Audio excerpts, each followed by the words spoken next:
Hello, everyone, and welcome to Coaching Think Talk. I am Master Coach Hasmin from Life Coach Philippines, and this is coaching for Frontliners. And today is a Saturday. It's a beautiful Saturday, a beautiful weather. Okay, so this coaching conversation is for all the individuals who are serving in the front line and who are seeking to get out from chaos within and looking for path in ending those turmoils. So my mission is to help every one of you, to all the frontline workers, to cope up with stress and challenges, especially this time of COVID-19. So thank you for joining me live today. Maraming salamat po for joining me today. And please do leave your digital footprints by letting me know where are you watching from. So you can type in the chat box if you're watching from Quezon City, from Metro Manila, whatever place you are in right now. So please do tag a friend also, be a blessing, and circulate this video for us to reach more individuals who might be in need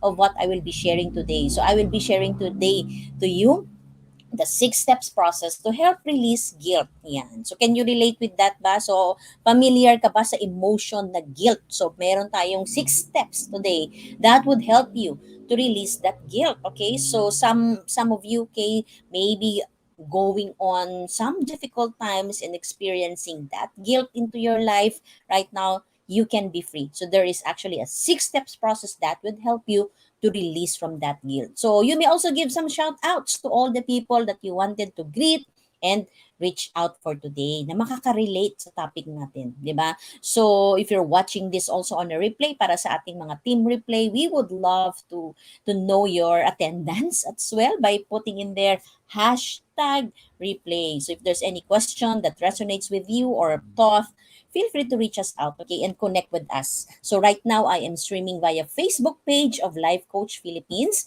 and YouTube channel Coach AI Connect. So if you are new to our platform, please like and follow and subscribe so that we can stay connected for future learnings. And for those of you who have just joined me for the first time, I am Master Coach Hasmin. I am a certified CACC life coach. I am also a Master Builder Apprentice. If you can see in there yung ating mga badges and certificate, these are the things that I am doing. Okay, I belong in an organization as well. So Master Builder Apprentice of Master Coach A, and as a Master Builder Apprentice, we build a tribe and we help your unstoppable dream come true. And also, I am one of the mental model collectors, many mental model collectors of Be Learning Society, wherein we learn a lot about the different mental models so that we can use it in our daily living, in our daily life, in making decisions. Yan, di ba? And of course, I am also one of the community managers inside Coach A Upskills Blueprint, a paid membership group for all the coaches affiliated in Live Coach Philippines who are continuously equipping themselves, who are continuously being provided by Master Coach A with resources, trainings, and different opportunities to jumpstart their coaching profession. I am also part of the Coach A Coaching Club, the premier club for coaches and entrepreneur. And by profession, I am a registered medical technologist. So I've worked in the laboratory for 10 years before I shifted into marketing. So right now, I am the vice president for marketing in a diagnostic and research company. So some of you maybe know me. So shout out to all of you who knows me in this industry, and to all my fellow former colleagues in Philippine Heart Center. So hello, if you're watching right now, you can type in the chat box hello, and just allow me to acknowledge you if you are watching this afternoon. I am also a master coach. I am the first master coach in the program of Master Coach A apprenticeship program that was 2 years ago. I am also a certified life and mental health coach, Master Builder Apprentice, public speaking scholar of Master Coach A in 6 steps to six figure speaking career training program. I am also a pastor's wife, and I have 2 kids, ages 19 and 18 years old. And by heart, I am an entrepreneur.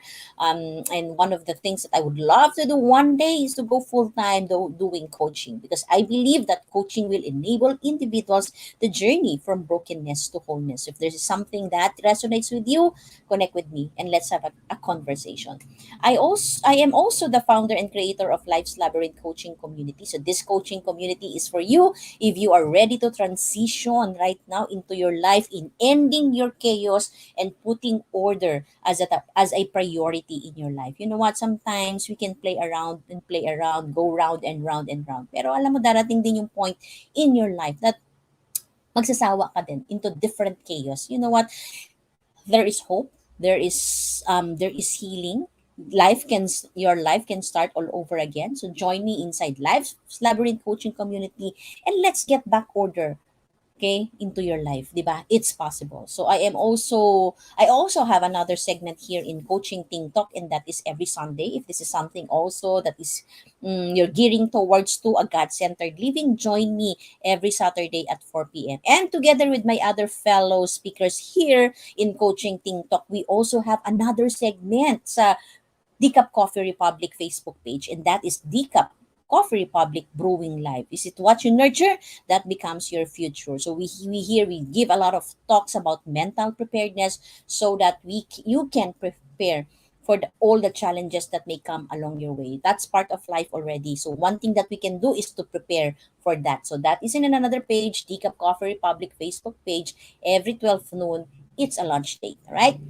So also I also have an I do things, okay, so life coaching 101, and I do mental health talks to different organization. If this is something that your organization needs, stress management, positive mental health conversation, connect with us right now so that we can bring in this blessing to your organization. So 0917-586-1661 is the key.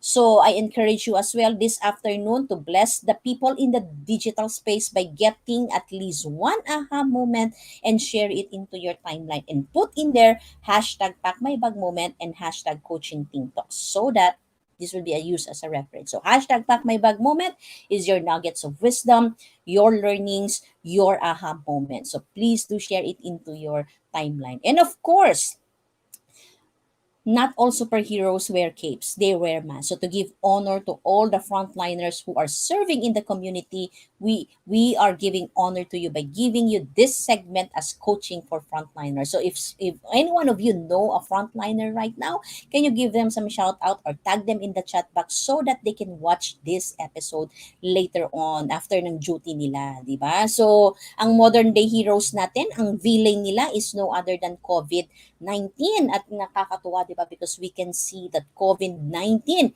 is being already lowering down. Kaya salamat, salute to our modern day heroes who has been everyday putting their own safety and well-being aside to provide a life-saving support and protection to the most people who are in need. And you know what?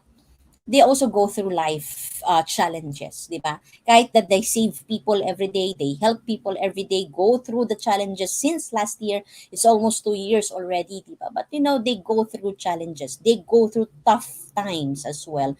And one of the things that a person can experience is what we call the guilt. Ayan, familiar po ba tayo dito sa guilt? So let me give some shout out to the people who's watching live, joining live, Coach Tin, Coach Sean, and Coach Marife. Ayan, ang ganda ng mga emoji mo, di ba? Nakakagana. Nakakaganang mag-talk, di ba, sa mga emoji ni Coach Marife who's been sending this every time. At yung mga patag niya sa kanyang mga friends. Okay, so guilt. How many of you here are guilty of feeling guilt? 'Di ba? So we all feel that, 'di ba? So ang guilt daw, this is actually a feeling, pakiramdam of deserving blame, especially for imagined offenses or from a sense of inadequacy. 'Di ba? Yung pakiramdam mo ikaw yung may kasalanan. Pakiramdam mo kasalanan mo lahat, 'di ba? Pakiramdam mo ikaw ang dapat sisihin, 'di ba? So this is a feeling, okay? And it is really a very powerful emotion. Have you ever felt guilt into your life? When was the last time that you felt guilt? What was the incident that you felt guilt? What makes you feel guilty? 'Di ba? So there's a lot of things, wide range of things that can make us feel guilty. Minsan yung pagkain ng cake, nagigilty ka, 'di ba? Minsan yung pagkain ng dalawang rice, nagigilty ka. So those are things just that na pwede ka mag-guilty. Sometimes you feel guilty, di ba? Because you've hurt the person that you love. You feel guilty because you are not able to express yourself to someone. You feel guilty because meron kang shortcomings. You feel guilty because nakasakit ka, di ba? So there's a lot of things that we can be guilty about. And it's really a powerful emotion. And one thing about guilt is it's a feeling that can affect our mental health. So that's why we need to really discuss it. We really need to talk about it right now because it really affects our mental health. Diba? For our all frontliners, diba? Sometimes you feel guilty, wala kang oras sa pamilya mo, diba? You're so busy with your work, diba? And sometimes you feel guilty, parang feeling mo pa rin, hindi mo pa rin naibigay lahat, diba? Kung pwede lang na hindi ka matulog just to serve the people who are in need. Sometimes people die right in front of you and sometimes you feel that guilt, right? So guilt can affect our mental health and it has a long-term effect, okay?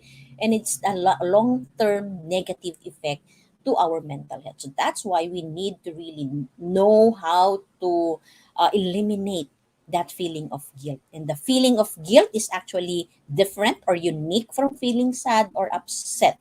Guilt is a combination of feeling ng shame, ng anxiety, frustration, and humiliation. So these emotions can well up inside and build up over time. So yun, di ba? So magbi-build up siya over time. Most especially if we never admit to ourselves that we are at fault. Di ba? So the more that you fight against it, the more that you will feel guilty about it. So guilt can majorly affect our sense of self-worth and our self-esteem, and that is not good for our mental health. So that's why we need to understand why do we need to eliminate that guilt. And the signs that you might be guilty, you feel anxious. You are crying, 'di ba? Umiyak ka, 'di ba? You have insomnia, hindi ka makatulog. You have muscle tension, lahat ng muscle mo masakit, 'di ba? You ruminate, 'di ba? You think of negative things, 'di ba? You have upset stomach.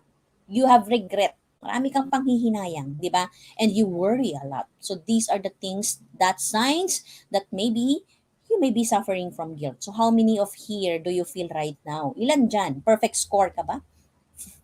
Okay, so 8 over 8 ka ba? 6 over 8. So what is it, okay? And sometimes, and you feel the guilt, you can feel all these things. Kasama po talaga siya, di ba? So if your answer is yes, then here's a six-step process you can use to help eliminate the feelings of guilt to your life because it is not good for your mental health. Okay, number one, you need to explore your feeling of guilt. Clarity. You have to have a clarity, 'di ba? Saan ba galing yung feeling of guilt mo? Explore it. Don't just know na alam mo parang nagigilty ako, 'di ba? Kailangan mo siyang i-explore. Kailangan siyang ma-unfold right down before your eyes. What makes you feel guilty? It would help you to answer this question. What makes you feel guilty about the situation? What makes you feel guilty about um, not giving so much time to your family? And why do you feel that? 'Di ba? Ano yung underlying reason ng guilt mo ngayon? Think about it right now. For those people who are experiencing that guilt, what makes you feel guilty? What is the underlying reason for that guilt? And does it make sense? Okay? Tama po ba? Does it really make sense that you feel that thing? And what does guilt hold you back? Saan ka hino-hold back ng guilt? So there's a lot of questions that you can ask yourself to explore this feeling of guilt. And how does guilt affecting you and the people around you? You know what? Sometimes we are just not mindful about the impact of guilt, the guilt does to us, di ba? But exploring your feeling of guilt, saan siya galing, what makes you feel guilty, what holds you back, what does guilt how does guilt affect you and the people around you? It would allow us, okay, to gain clarity on everything that transpired that led you to that feeling of guilt. Okay? At ito po yung isa sa pinaka-importanting proseso if you want to release yourself from guilt. Have a clarity. Where does your guilt come from? Explore that feelings of guilt. Don't just feel it, pero i-unpack mo siya. I-unfold mo siya right before your very eyes. So, by asking yourself, why do I feel guilty? What makes me feel guilty?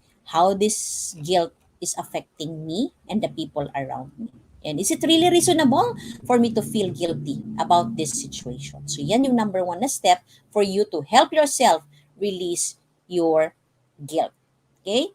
Number two, Accept that things can't be changed. Tama po ba? Are you agreeing that there are things that can't be changed no matter how we want it so much, but things cannot really be changed. Sabi nito ng isang quote is, the past cannot be changed, forgotten, edited, or erased. It can only be accepted. Parati natin narinig yan, di ba? Acceptance is the key. So accept things that can't be changed. It is important that at this time, you understand that your past, whatever happened in the past, whatever that you have done, cannot be changed anymore. And no matter how much you indulge into that guilt feeling, kahit level 10 pa yung guilt mo, di ba? It is impossible for you to time travel to the past and do things differently this time. So instead, why not take full responsibility of the mistake or the perceived lapses mo? O yung perceived, minsan perceived lapses mo lang naman yan eh, di ba? You know? So why not accept that? Take that full responsibility that things cannot be changed. In whatever mistakes or lapses that you have done, acknowledge it. Okay? Sabihin mo sa sarili mo, this is how I am feeling right now. And I accept that I am responsible. I have made this mistake. I've did this. Right? So you can no longer change it, the past. So you need to accept it. Okay, so that's change will start coming. Okay, so kailangan po natin siyang tanggapin. Number 3, imagine new possibilities. So, kailangan natin mag-imagine ng new possibilities. Sabi ni Ronald Reagan, are you familiar with him? He's the former United States President. Sabi niya, every new day begins with possibilities. Tama naman, di ba? Pagising mo sa umaga, okay, or kung panggabi ka, pagising mo sa gabi, it's a brand new day for you to begin with possibilities. So, it's now time for you, 'di ba? Yung kaya don't skip step 1 and step 2, 'di ba? Because that would lead you to step number 3. Expand your horizon. You know what? Ang importante, buhay pa po tayo, 'di ba? So meaning, when we are still alive, we can still expand new horizon. We can still do more things. So, 'di ba? So, how different? Imagine, how would you answer this question? How different your life would be if you are free from your guilt feelings, 'di ba? Anong itsura ng buhay kapag wala kang guilt feelings? And ano ba yung mga opportunities na nami-miss out mo because you feel guilty? Okay? You carry around the feeling of guilt. What are the opportunities that you have been missing? In fact, for me, one of the best thing na nami-miss out natin are precious relationships, 'di ba? Kapag ka nandito tayo sa feeling of guilt na 'yan, 'di ba? So, don't deny or ignore. I'm not asking you to deny or ignore the feeling that you have right now. The feeling of guilt that you have. What I want you to read this time is to focus on the solution. Solution. Okay? Kaya that has been done. Tanggapin mo na, 'di ba? Past is past, mistakes has been done. Okay? Focus on the solution. 'Di ba? So, this will help. What's positive about this one? Ano bang pwede kong matutunan sa sitwasyon na ito? How can I view these things, this situation in a more positive way? So, imagine new possibilities. Release the guilt. Yung guilt and new possibilities and hope cannot be in the same space at the same time. So, you need to imagine new possibilities for you to release the guilt that you are feeling. Number 4 is start taking control to make things better, 'di ba? So that's the good thing eh. That's always the good thing. Control the things that you can control. Okay? Ikaw lang naman yung pwedeng makagawa nun eh, 'di ba? But if you give it away to other people, then they would gladly take that control into your life, 'di ba? Pero you have a choice. You can choose to control the things that you can control. But because after all, those are the things that is within control din naman, 'di ba? So identify what specifically can be controlled. In your situation right now, ano ba yung pwede mong galawin? Ano ba yung pwede mong lang in control? And make a list, okay? List down everything that is in your head and identify what is within your control and what is not within your control. And then yung not within your control, tapon mo na po yun. Kasi wala ka nang control eh. And focus on the things that you can control. What is somewhat within your control? Based on that list, what is somewhat within your control? And after you have identified that, ask yourself, What can you do to make these things better? What can you do to potentially improve the situation? Sometimes we just have to move on, right? So, kailangan lang nating i-identify yung mga pwede nating galawin sa sitwasyon natin so that there will be change. Release the guilt. Start taking action. Start taking control to make things better. Be busy this time, 'di ba? Pag guilt kasi busy ka sa kakaisip ng pag-shame, ng guilt, 'di ba? So, ng fear, ng anxiety. But this time, start taking action. Okay? That's number 4. And that's number 5 is learn from your experience. Sabi ni Oprah, learn from every mistake because every experience, particularly your mistakes, are there to teach you and force you into being more who you are. So this step is all about learning from the experience and laying a better path to moving forward with insights from the experience. You know what, for me, this is always my what I do. Yes, I do encounter failure. Ito lang, very recently, di ba? So this week, sa work, di ba? But you know what? The good thing that to think about is learn from that mistake. After all, mistakes or failure are there for us to learn from. And it's also about time for us not to think, to look at it in a negative way, di ba? In the mental model master class that we're learning, we have what we call this 10,000 rule 10,000 experiment rule wherein you just allow yourself, di ba? You just accept it. You allow yourself to make a failure. Take that risk, and if it failed, then learn from it. What have you learned from that experience and make things better again, di ba? What can you learn? So in terms of guilt, what can you learn from this experience of guilt? That is what is most important, because at the end of the day, you will be able to help yourself sa bago mong natutunan, and eventually you will be able to help other people as well to learn from your mistakes, di ba? So release the guilt right now. Learn from that experience. And number 6, definitely release your feeling of guilt. After you have gone through the 6 process, it's time to let it go. Okay? I-let go mo na yan, di ba? So take time to sit down. Pwede mong gawin ito. This is an activity. Po ka sa isang quiet place. Choose your place. Choose your spot. 'Di ba? In your home, in your office, or sa park. Pwede naman na yatang lumabas ngayon, 'di ba? Choose a quiet place. Close your eyes and breathe deeply. And with every breath you exhale, envision yourself releasing your guilt out of your body and out into the outer space para hindi na siya babalik, 'di ba? Itapon mo na siya doon sa outer space, 'di ba? So yun yung pwede mong gawin. So close your eyes and envision yourself na wala ka ng guilt, na umalis na yung guilt. How does it look like? Right? Let it go. And alternatively, what else you can do? You might prefer writing about your guilt on a paper and then eventually burning that page. Ito, effective yan. Ako, ito ginagawa ko din po ito. Okay, I do this. If there are things in my life that I feel guilty about, if I really want to eliminate them, susulat ko po yan siya, and then I will burn them as a gesture that it has no longer, it has no longer power into your life. So it's time to let it go, release it. So what you do is up to you. You may want to think of things, anong effective sa'yo pa. Basta ang goal here is to release it. To release your feelings of guilt. To let it go. Do something. Do a gesture that you are really letting it go. That you are really releasing it this time. Di ba? Write it. Lagay mo sa tapon mo, sunugin mo, ipaanod mo sa ilog or sa dagat, whatever it is that you do.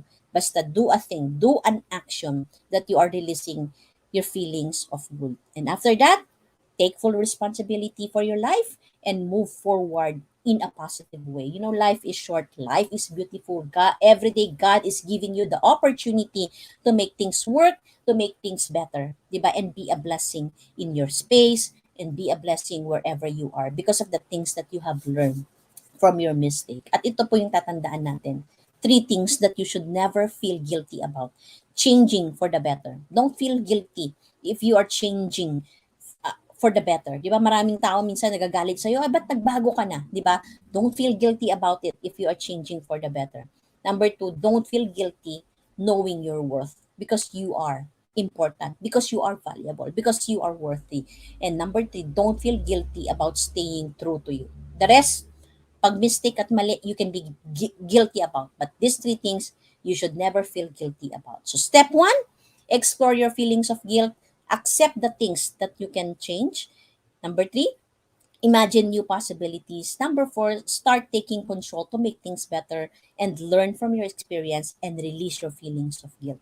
So it's time to take action because action changes things. So begin taking action right now. So if you need to have a coaching conversation, let's have a conversation. Okay, you can connect with me at 0918-944-7841 or connect with me in my email, hasminmiroy@gmail.com, or just message me in my messenger. I would love to hear from you how this help you, okay? Paano nakatulong to sa'yo, di ba? So this could be the time that change is bound to happen into your life. And you know what? When you talk to a life coach, you will be it can a coach can really help you to reach your goal. Kung ang goal mo is to really get out from that feeling of guilt, let's have a conversation. I will help you to strategize because that coach will help you to strategize by giving you the most important question into your life. Di ba? Kanina dami kong question, di ba? From 1 to 6. And that would also help you to strategize and move forward. And your coach will hold you accountable. And the best part is you journey with someone. Even at those times that you are not believing in yourself, your coach will believe in you. So let's have a conversation. And also, I would like to invite you for a workshop on 8-step system to jumpstart in achieving your inner peace. This could be something that is badly needed right now. Di ba? Pag aalisin mo ngayon ng guilt mo, you're releasing and letting go your guilt, okay, you need to jumpstart in achieving inner peace so that you can get back to your life once again. So remember, here in Life Coach Philippines, because you care, we care for you. And that's why we have created a community for you. We call it Medco Lab Coaching Community by Life Coach Philippines, your medical conduit to holistic wellness. So be part of this community. This community is for free and all you need to do is to just answer the questions. And of course, tonight we have a very special class, and I would like to invite you. If you are not yet a smart holder of the Be Learning e-card and you are still missing all the perks that we are enjoying, today is the best time for you to take action. So connect with Coach Giselle at 0917-586-1661 to join the Be Learning Society, the tent maker of the Be Learning Homes for Mental Fitness. So if you avail the card, you enjoy a 5% food and beverage discount at Decaf Coffee Republic. You get the full access of the Mental Model Masterclass with Master Coach A happening every fourth Saturday of the month. Kaya po mamayang gabi po siya. And of course, you get a 90 minutes coaching session with senior coaches from Life Coach Philippines. Di ba? Sabi natin kanina, work with the life coach. Here, you've got the opportunity. Just avail the P-Learning e-card. So tonight's class is really very exciting. So are you ready to level up as an entrepreneur? So register now and get ready to thrive and experience financial breakthrough even during this time of the pandemic. So connect with Coach Giselle now at 0917-586-1661 for registration and assistance. So connect now, may oras pa po tayo. And of course, to all the individuals who intend to embark on a journey of becoming a certified life coach, Master Coach A is now offering Co-Actively Co-Create Life Coach Certification Program, and this is a CPD accredited course with 40 credit units. So, yes, you've heard it right. So 40 credit units siya. So, this is all about learning new things, and this consists of a 21 days online learning, 3 days live coaching bootcamp, and 3 days live business bootcamp. So, this is something for you. Connect with Coach Rosel right now at 0917-586-1661. So, with that, do join us for another coaching conversation later on with Coach Joanna for coaching for transition at 4 p.m. So, once again, this is Master Coach Hasmin for Coaching Think Talk. So, coaches like us think and talk like this. So, this is us in the Philippines. Love, bam, boom. Bye-bye.